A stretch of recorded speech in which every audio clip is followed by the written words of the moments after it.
The thing I'm the most thankful is that I have oxygen to breathe, right? And he said that's something that's so basic that humans have forgotten about it. They're running after wealth, they're running after power, success, and there's so many materialistic things, but they don't realize that every breath they take is beautiful, and they should actually think about it in that Mhm. sense, because what people mostly get really really when they lose interest in something, or they feel like they've lost something, or failed at something, is because they're looking at a much bigger goal that they have created, but they don't realize there's so many other things they've learned from that might benefit them in a very very long time, or maybe every single day, and they're not thankful about their own existence and the surroundings. So I had Hmm. this wonderful blessing of having an entire university campus of faculty of all kinds of people that are available for consulting and the like. And one of the wonderful things that we have on campus is a design center. And what I Hmm. mean by that, it is a way of looking at planning through thinking about it as designing for what you want to be. And so I think that we have to envision where we want to get to and what kind of a life we want to have. And that's one of the things that we might not do. We're so focused on growing the business that we're not thinking about who am I, who do I want to be, and what kind of a life do I want to live.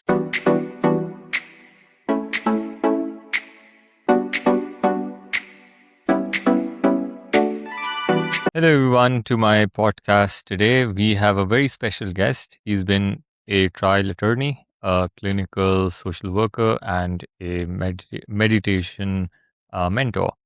He spent a lifetime navigating the space between power, pain, and the inner life. Now, he's bringing that raised perspective to the flow, his commentary series that refuses to pick a side. That isn't left or right. So thank you, Bob, for joining me today on my podcast. Well, thank you so much for having me. And, I want to thank you for the work that you do and in even having a podcast. There's so much work involved. And you do that so people like me can come on and have a platform and talk about the things we love talking about. So thank you very much. No, thank you. It's a pleasure that you're here. And the reason for this podcast is a little bit, biased on myself, because I always wanted to learn about legal industry. So obviously, it helps me meet new people and learn about it in depth. So, Bob, I'd start off with a very simple question here. Um, Before I joined the podcasting platform, I really struggled with inviting people to my podcast. And I remember I used to call law firms, and then I would be, questioned by the gatekeepers. I would tell them that this is not a sales call. It is just an invitation, right, for the podcast for Mr. X or Miss Y. And then I used to get rejected. And then one day I found out, because one gatekeeper said, what are you going to charge for it? And I said, I'm not going to charge you anything. And how did you think about it? And she said, everybody that calls us for podcasts, they want us to, pay something, or they want to either sell something.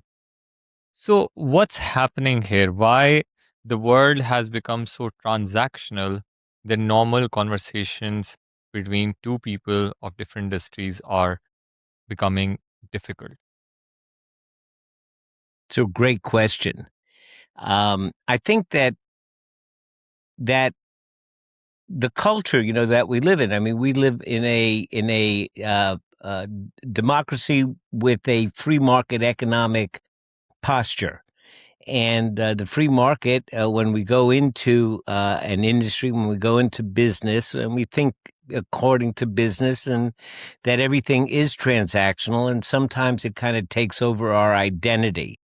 So, there is this thing that human beings do, and we kind of project things out onto other people.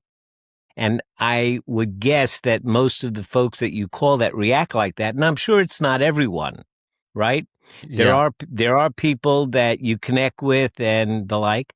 So it's not about your question, it's about who they are. And if they're very transactional type of people, they're going to project that out onto you and say, well, you're probably transactional too. So there are those kinds of people in life, and that's just one of the kinds of many kinds of people that there are in life. And there's very kind people and very open people. But it reminds me kind of one of the things that my dad always taught me. And it was about, he said this. He said, don't worry about the future. Just take care of what's on your plate and do the next right thing. And then, then the future will take care of itself.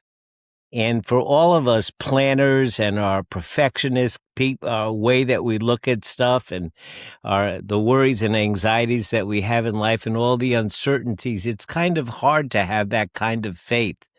But if you experiment with it and you really do that, you say, well, I'm just what's the next right thing? Kind of makes life a lot easier. And you find out that his advice is pretty accurate, because if you continue to do the next right thing, the future kind of Mm. does take care of itself. Yes. In fact, it does.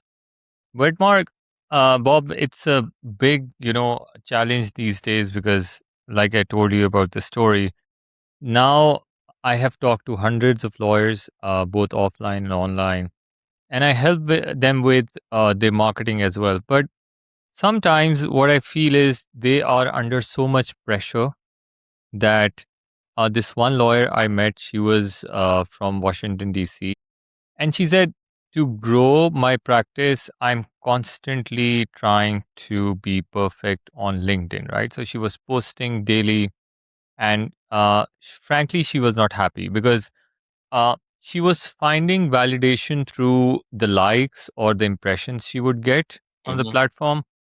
And I told her that it doesn't matter as long as your aim is to help others, right? Like, even if there's one like, maybe that person is still looking at you, right? But then she would constantly compare with her competitors.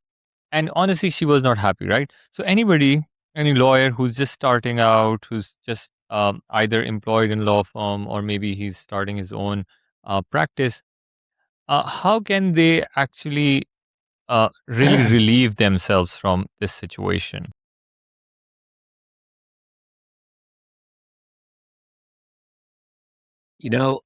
I'm I'm retired from law, and about 3 weeks after I retired, Elon University reached out and they asked for me to come teach there.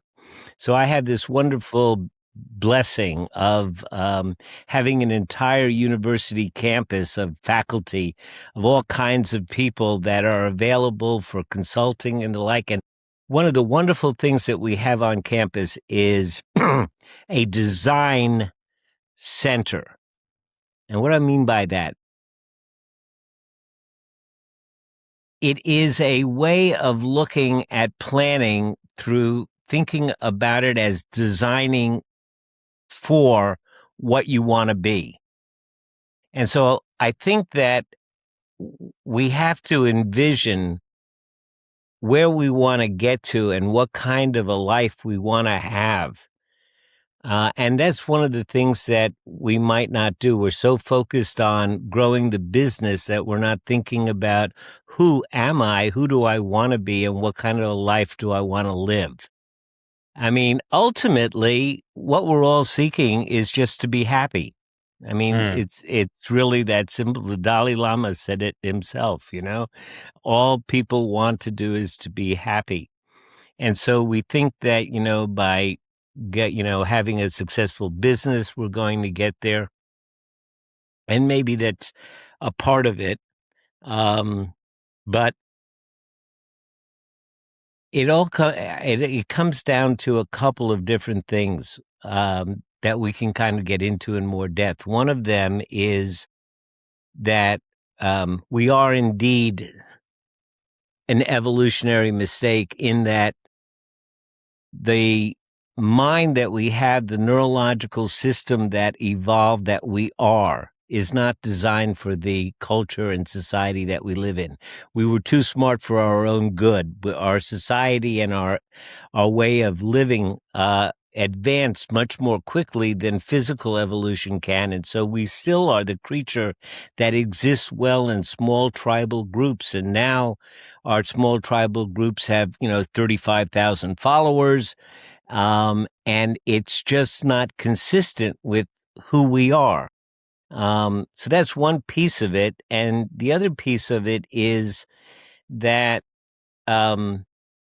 we don't spend a lot of time building our sense of uh, of authentic identity. Mm. And because of that, we have a certain feeling inside of us, a kind of sixth sense that somehow we're not being authentic. And the problem with that is that it causes us to lose confidence. And when we lose confidence, we have to increase the energy that we put into the mask that we wear instead of the energy into the authentic self that we really are. If that makes any sense. Does that make any sense to you? Yeah, it Uh, does. It does. we need to go into that a little bit more deeply, but those are the areas that really require some intentionality. Now, this the authenticity part that you Hmm. talk about. Now, honestly, when I was in my 20s, I didn't know that who I am and what I will be when I'm gonna go into my 30s, right? Hmm. So, how do people really find their authentic self? Well, um, it is it is a it's a pooh. That's a really really good question. So it's a process. It's a process of experimenting, and it's a practice. It's something that you pose that as a question: who am I really? What is my authentic self? And then you spend time with that question. Um, there are a lot of different practices like meditation and the like, and we can talk about what that is and what it isn't.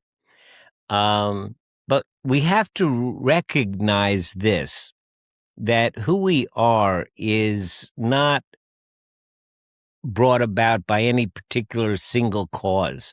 It's a whole conglomeration of forces and things that occurred to us, the way that we were brought up, the world has given us an identity which may or may not be accurate. And there needs to be some time spent looking at those facets and really determining, is this who I really am, or is this something that somebody told me that I am? Let me give you just a little bit of an example of something that I called the reverse whammy, the double reverse whammy of life. Okay, it's a kind of a Jungian concept, but it kind of works like this. When we are young, we get a lot of different messages from our parents and from things. And we get those messages at a time when we are not really able to intellectually process them and put them into context. For example, I might be playing outside in the yard, getting too close to the street. My mother comes screaming out, "What are you doing?" because she's scared for me, and she grabs me and yanks me back from the street. Well, as a young child, I interpret that as I am a bad person. Not I've done Mm, something bad, but that mm, I am bad. mm. But at the same time, she loves me and she cares for me and she feeds me. So I get some messages that say I am good. So this combination of I'm bad and that I'm good, those are like chalk marks on a brand new blackboard. They're deep and they Mm, sink in, and you might cover them up with a lot of erasures, but they're still there. Some of them are accurate and some of them are not. But what happens is we believe that those things are true. And so those facets about us that we're not comfortable with, or that we've formed the opinion that there's something lacking in us, we try to cover that up with a social mask. And we think that that social mask is a fraud. So mm, we kind of go through life with this kind of sense like I'm not being authentic, because if anybody knew who I mm, really am, they wouldn't mm. like me. Of course, the parts of me that I think are pretty cool, those don't get in my way. It's only the parts that I don't. Now, here's where the double reverse whammy works out. The stuff that I think is not likable, well, that's the stuff that's misconceived. That's the stuff that I misunderstood. The facade, the social front that I have made up, well, that's actually kind of who I really am, because I made it up. I created that. Mm, So what I think is the fraud is the truth, and what I think is the truth is the mm. fraud. And so naturally, I work in ways sometimes that are counterproductive to where I really want to go. Now, getting into that and like sifting through it and working it all out is kind of like what a lawyer does when he gets a mishmash of facts and he has to start to kind of create. Here's your metaphor. You get a whole bunch of facts from a whole bunch of people. Some of it's contradictory, and you have to come up with a theory of the case. Yes, exactly. And So what's the that's theory of my life? that's actually very insightful, because I remember, back in the day when I was joining college, I remember I was not an avid reader. I was I just didn't feel like reading books, honestly. And not because I never got interested in that, it's just because my teachers kind of pushed me towards, certain genre which I did not like, and I just started hating books in general. So, what I did was I went to this interview, and the panel was there. They asked me, "Have you basically read? What do you do? What are your hobbies?" And I said, "Because everybody around me, I felt this social pressure that they read a lot of books, right? And if I tell them I don't, I might not get into college, right?" So I said, I have read, I like to read books, and I've read Da Vinci Code. I exactly remember Hmm. that book was came out at that time. And then the person who was interviewing me, she asked me, all right, so uh, could you share a summary of the book? And now I was stuck, because I had lied because I just wanted to, get into the college. And I did not get selected. I knew I messed up there. But then your thing is true that I did start finding interest in the books. I knew that if I'm lying right now that I read books, I probably should, right? But that realization came from the whole event that I was rejected from the college that I wanted to be in. Hmm. But a lot of people online, they never reject you on anything. In fact, they just never challenge whatever you're saying, right?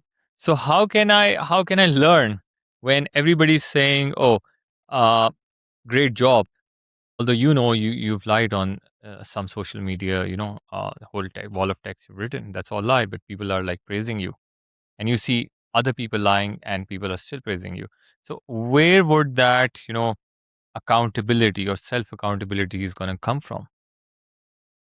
Yeah, good question. And now, not only the folks online, but ChatGPT and all of the AI is designed to give you just enough affirmation so that you feel like it's being authentic, and just enough to make you inspired to continue the conversation.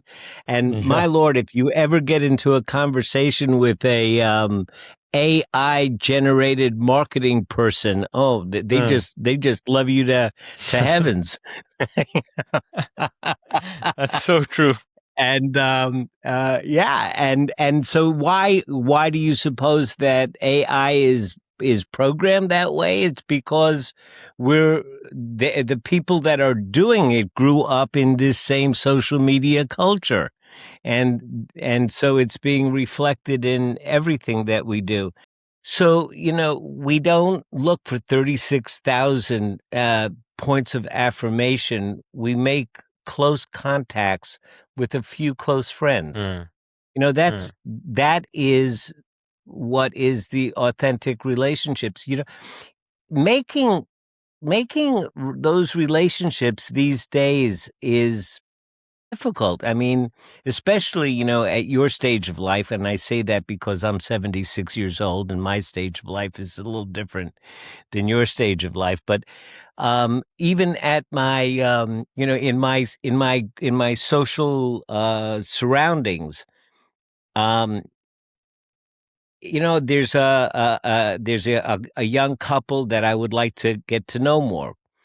So I reach out and I say, hey, hey, I'd like to get to know you guys a little bit more. Would you like to come over, to have dinner with me and my wife?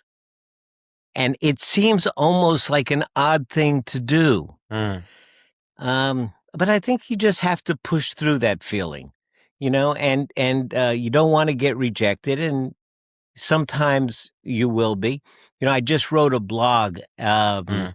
and I was talking in the blog about being a little bit weird. Mm. Because, when you get older, you have the confidence to be a little bit weird. And Yeah. you come up with ideas, and it's okay to throw spaghetti at the wall and see what sticks. And if it doesn't stick, it falls down. We have this sense, it's drummed into us that failure is bad. Mm. But, Thomas Edison said, I did not fail. I've never failed.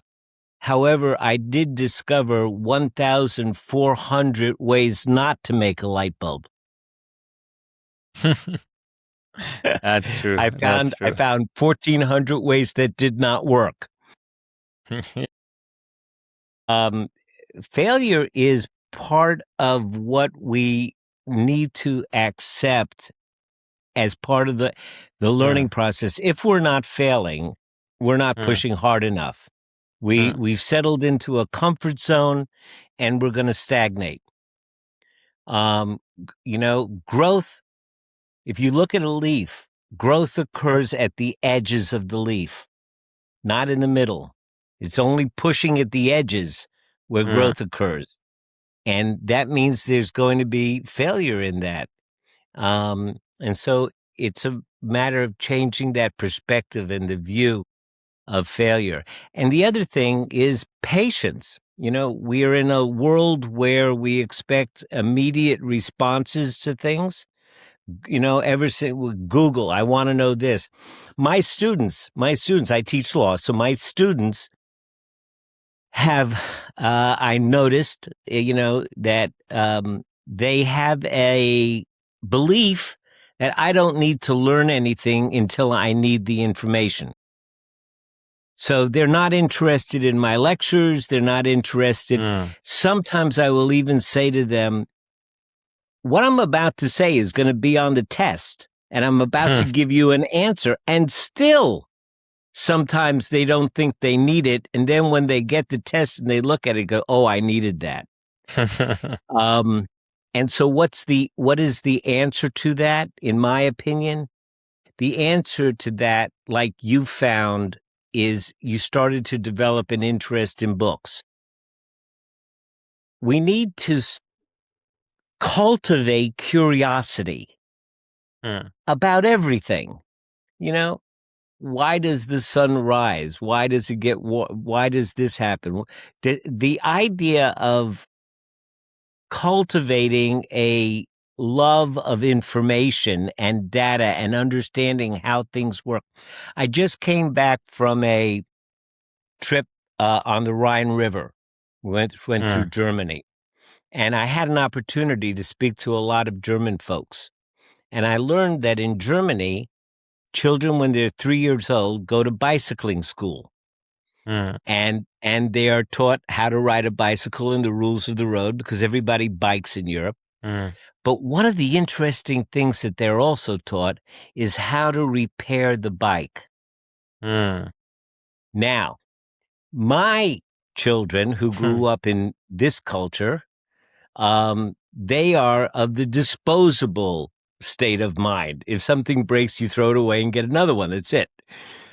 yeah. Um, But the idea of introducing to a child at a young age that they have the agency and the capacity to actually repair something, to look at it and figure out what's wrong and use that mentality to be able to work through the problem until they can figure out what it is that needs to be done, and then to find the tools and the things that they need to fix it, is a certain way that we are designed to do that, but if you don't use it, you lose it.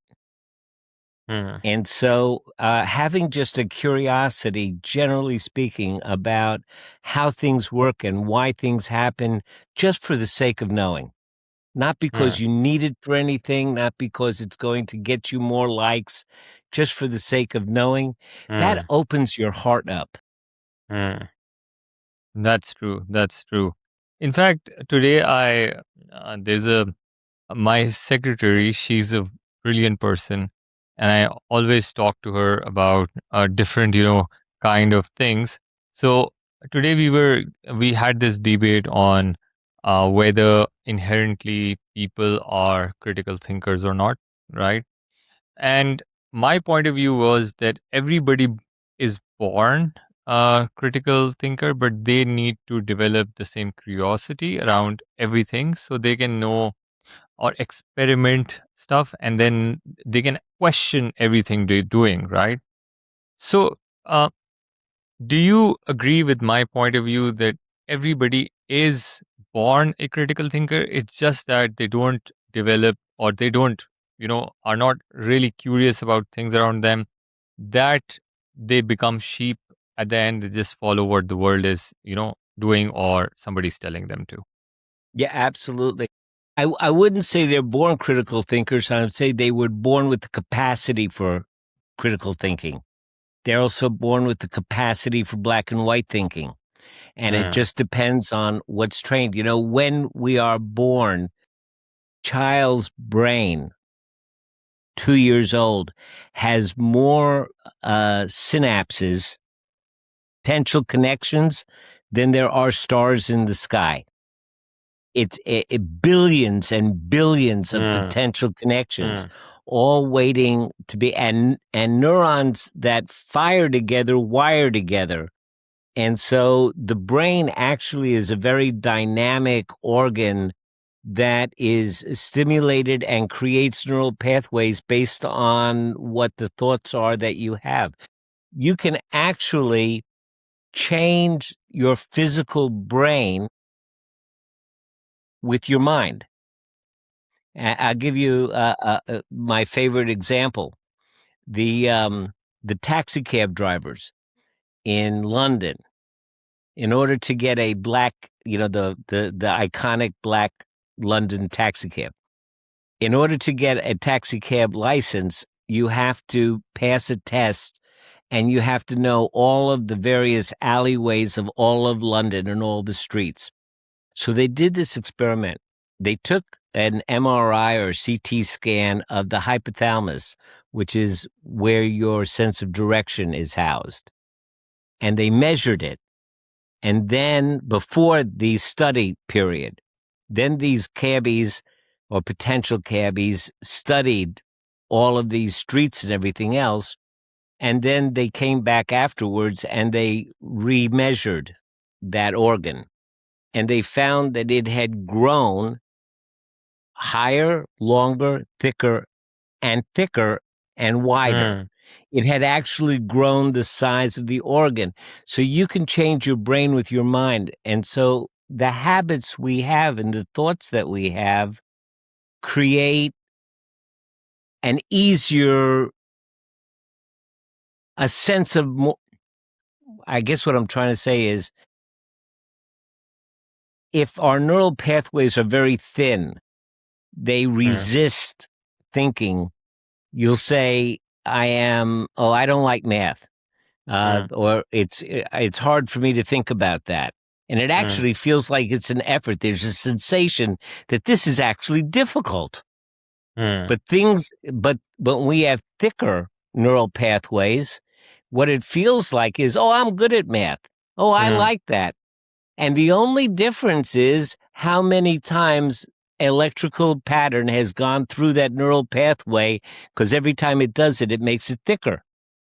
And so you might start saying, I don't like math, but if you do math, then you're going to start saying, I like math. Because it feels good. There's a sensation that it feels better. And so that's how the capacity works. If you have somebody, many of my friends here in North Carolina, this is the Bible Belt. So many of my friends grew up in very black and white, sin and heaven, hell and heaven type of thinking. And things are either bad or they're good, and there ain't no gray. And these people generally are not very critical thinkers. Just tell me what's right and I'll do it. There are other folks that grew up under other, systems of thinking that become critical thinkers. Now, any one of them could have been either. Do you think this whole thing comes? Where does it start from? Where do you start developing critical thinking? Is it the society that you live in that has a profound effect, or is it just the home where you see your parents do the same? When a child is growing and he's basically learning about building the capacity, so what do you think is the most important factor that plays a role in it? Challenge. I mean, just generically, to be challenged and to be comfortable with challenge. Challenge is basically uncomfortable. And here's where we're going to get into something that's really important. One of the things that, the current culture is, we don't have to carry water and chop wood every day. We don't have a very hard existence like we have to get our own food and hunt and skin animals. And, that's not the life we live. We go to the grocery store. So we don't have the same kind of daily, difficult, hard physical routines that we evolved for. But the idea of comfort and discomfort, we live in a very comfortable world. And the idea of things being uncomfortable are things that we tend to shy away from. And that makes us less able to tolerate discomfort. And when you can't tolerate discomfort, then every discomfort becomes a major problem. And then you get overwhelmed. If you have a stronger mind that can tolerate discomfort better, then the problems by comparison are much less. Here's an example.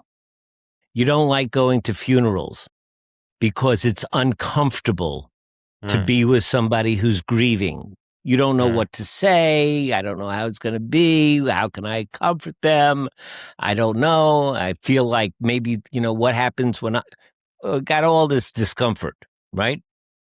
Well, if you become more compassionate, let's say that you cultivate compassion and you learn to be more compassionate, which just means being able to be with suffering, you become stronger of mind. And then going to a funeral may be uncomfortable, but it's not so uncomfortable that it's a bother. You just mm, go and you do it, and you then offer comfort to the grieving people. And afterwards, you actually kind of feel much better about yourself. mm, You know, so there is a snowball effect. You know, I am strong. I'm going to go to the funeral. I'm going to offer my condolences. I'm going to sit with the grieving people. And then you go away and say, I'm glad I did that. mm, So the next time you're a little bit stronger, and the next time you're a little bit stronger.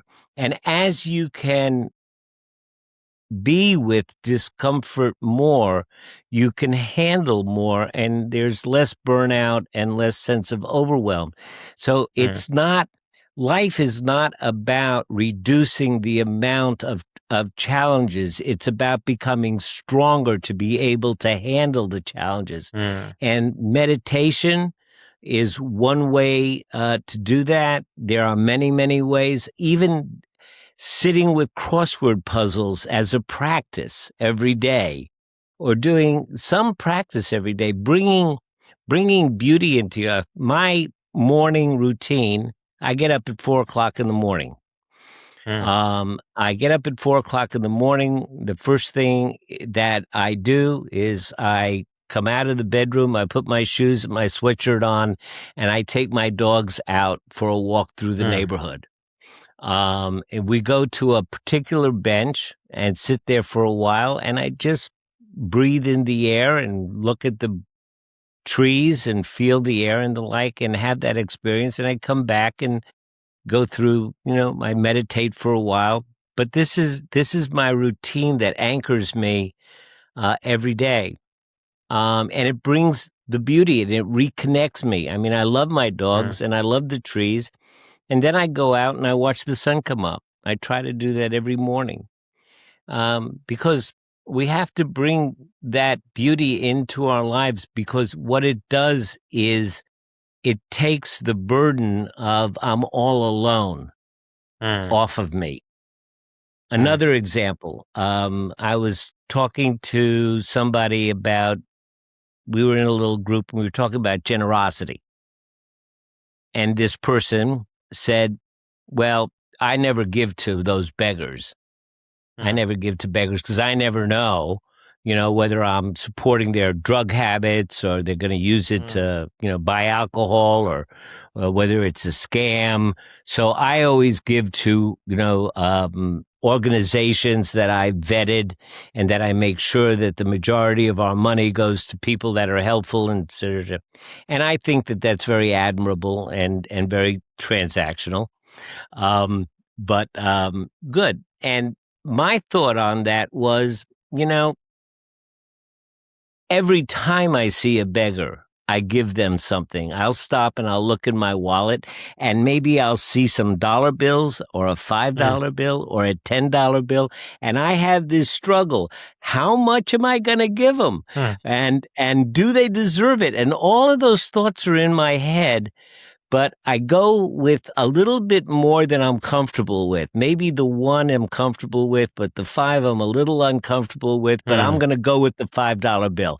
So I take that five out and I give it to him. And it's not so much because I'm just a good guy and I want to give him money. It's because I want to practice keeping my heart open. mm, And every time I do that, I make myself a little stronger. mm, And so it's a practice that you can incorporate into your life. You don't want to do it. You don't want to get this person, didn't give you great service. Give them a tip anyway, and mm, give them a little more than you thought you would. Practice generosity, and it makes you more able to not worry about losing a little something here and mm, there. You see? mm. So, Yeah. um, in Buddhist psychology or Eastern psychology, they say there are three things that cause you discomfort. Mm, They are wanting, like wanting success, wanting money, wanting a new house, wanting a new car, wanting youth. There's not wanting, like I don't want to grow old. I don't like this person. Get away from mm, me. I hate this. I don't like that. And then there's ignorance. I don't understand it, so I'm going to destroy it. And in that kind of psychology, they say, and here's an important key. They say, and brain science has proven this to be true because all of that suffering occurs on the right side of the brain, and they can measure the electrical activity there. And what they found is that just like the ancient wisdom teachers taught, you cannot intentionally reduce those negative thoughts. We all have these negative thoughts, and we think the solution is to try to suppress them, but you cannot. They cannot be, because they're tied to your amygdala and your survival instincts, and it's part of your survival process, and you cannot reduce that. But what you can do is consciously increase the activity with the antidotes.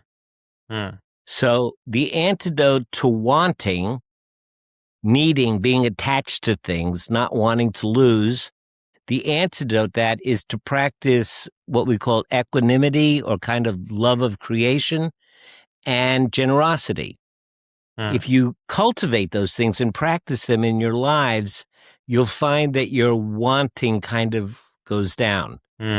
In terms of hating and aversion and not wanting, practicing compassion and empathy is the antidote. And as far as ignorance goes, wisdom. And that means questioning your actions, looking at what you do, evaluating them neutrally, fairly, but not critically. That's so true. That's so true. That's very insightful, Bob. And honestly, what you told me, I just remember this person I met in my travels. And this guy, initially, just like, he seemed like a beggar to me. And I was thinking the same, that should I give him money or not? And when I tried giving him money, he did not take it, right? And I was pretty surprised. He said, I don't want your money. I just am sitting here uh, enjoying. And I said, I was pretty, confused about it. And I asked him, uh, what is, like, you seem very poor, and then you're not, you don't want money, and what's happening here? And he said something that really struck with me. And he said, every day I wake up, the thing I'm the most thankful is that I have oxygen to breathe, right? And he said, that's something that's so basic that humans have forgotten about it. They're running after wealth, they're running after power, success, and there's so many materialistic things, but they don't realize that every breath they take is beautiful, and they should actually think about it in that sense, because what people mostly get really, really, when they lose interest in something, or they feel like they've lost something, or failed at something, is because they're looking at a much bigger goal that they have created, but they don't realize there's so many other things they've learned from that might benefit them in a very, very long time, or maybe every single day, and they're not thankful about their own existence and the surroundings. So what's your take on that? Thich Nhat Hanh, the Buddhist monk, said, some people think that walking on water is a miracle. I think that walking on the land is a miracle. Yeah. Albert Einstein said, there are only two ways of living life. One way is that nothing is a miracle, and the other is that everything is a miracle. So having miracles in your life, appreciating the small things is really the fundamental practice of life. If you can't, if it's like, I was just writing about voting, how in these difficult times, how do you decide how to vote? And it came about because we were talking about the new mayor of New York, Mandani. mm, who this person who was a cynic said, well, he's got good ideas, but he ain't never going to be able to do it. He's never going to be. I mean, they're just going to slap him down. He's going to be like every other politician, makes a bunch of promises that he can't keep. And I was thinking about that, and I think cynicism is good and it's intelligence, and we should be skeptical.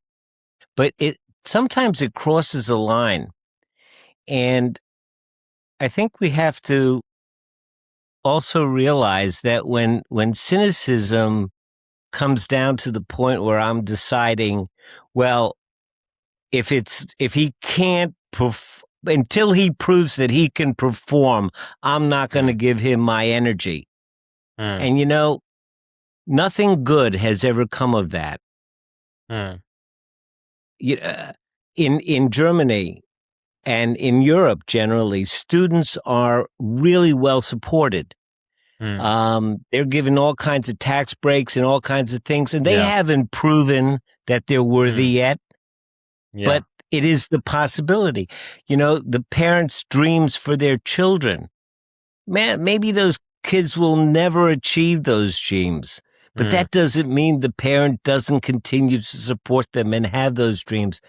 We need to have our dreams and our aspirations, and that's what continues to push us forward. exactly. Um, and it's the practice starts with appreciating the small things. One of when we do eating meditation, Mm, before we eat, we sit and we look at the food and we think. And take a moment and just think about all the thousands of factors that brought that mm, cob of corn to mm, your plate. mm, All of the hands that touched that, mm, and all of the brilliance of creating the mechanisms that got it mm. to you. I mean, it's all a miracle. Yeah, it is. Definitely it is. So, Bob, before we conclude our podcast today, there's so Hmm. much I have to talk, and definitely we will, of course, sit down another time because I really love this conversation. I just want to move it to a little bit towards goal and creating certain goals because a lot of people, I think, when they stop following their larger goal is because they don't create smaller ones and they feel like that they lose at something and then they just give up rather than thinking that I could create smaller steps and then every step I take, every step I, successfully take, it is going to get me nearer to the end goal, right? Hmm. So, have you, do you have a process where people can, let's suppose, let's talk about law. A person wants to graduate and then start a law practice, and he's like, "All right, I want to build a firm that at least does $1 million a year, right?" So that might be his ultimate goal, right?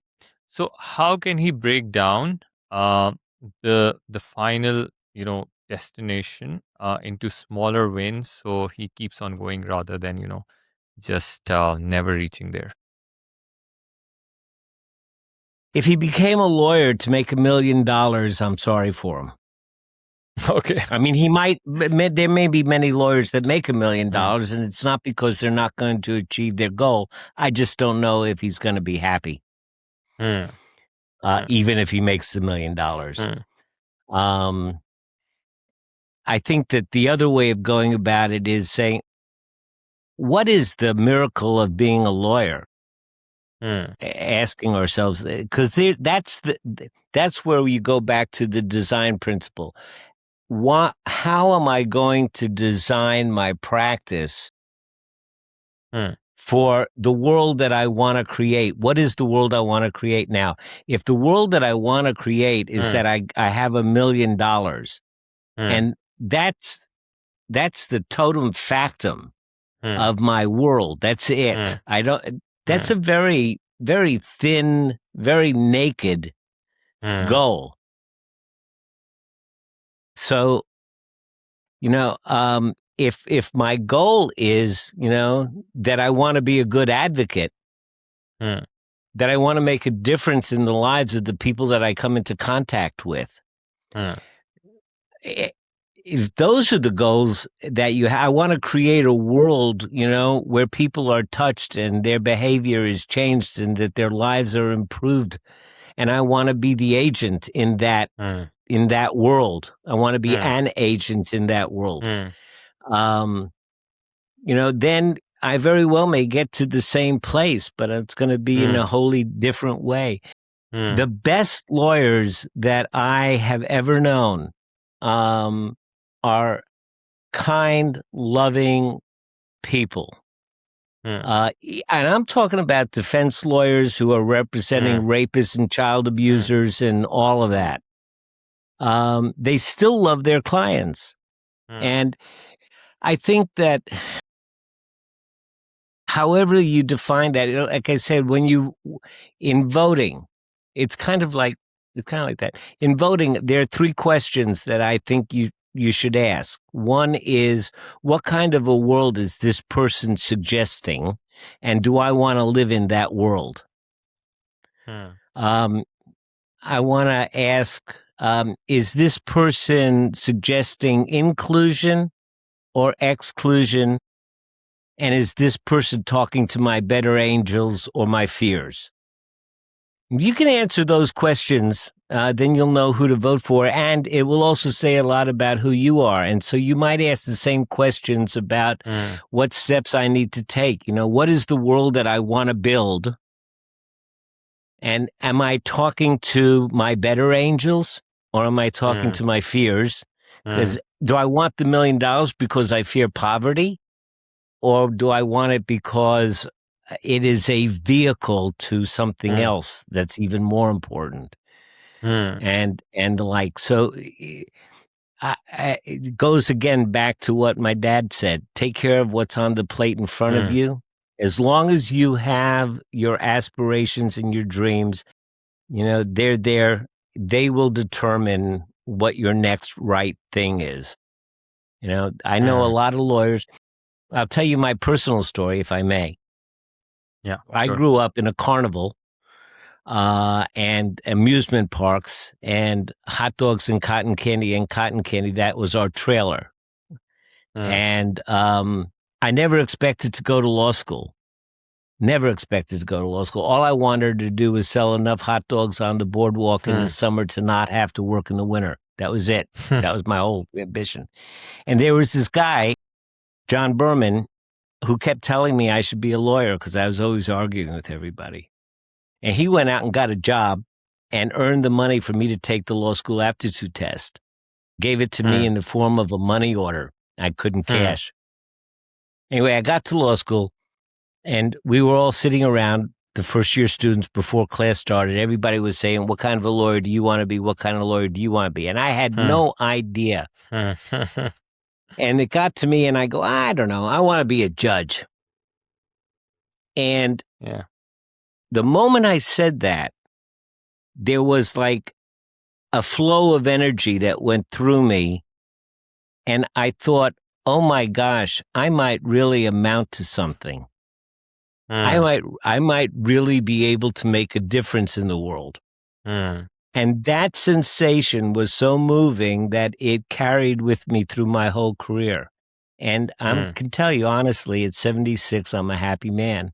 And that's all that counts. So true. So true. Well, Bob, it has been a phenomenal discussion. And honestly, there are very few guests. The time really, flew here, and I really loved what you shared today. And I believe a lot of people will actually have a lot of help from this conversation. So, Bob, if I have not asked you something or I missed something for my audience, you have the floor if you want to, share something else. I just want to say, take the time to go search out your beauty. Bring beauty, bring it into your life, open your heart, the world is a wonderful place to live in. So positive. Thank you, Bob, for joining in. And like Bob says, search beauty, such a beautiful thing. So everyone, thank you for joining in. I hope to see you in another episode.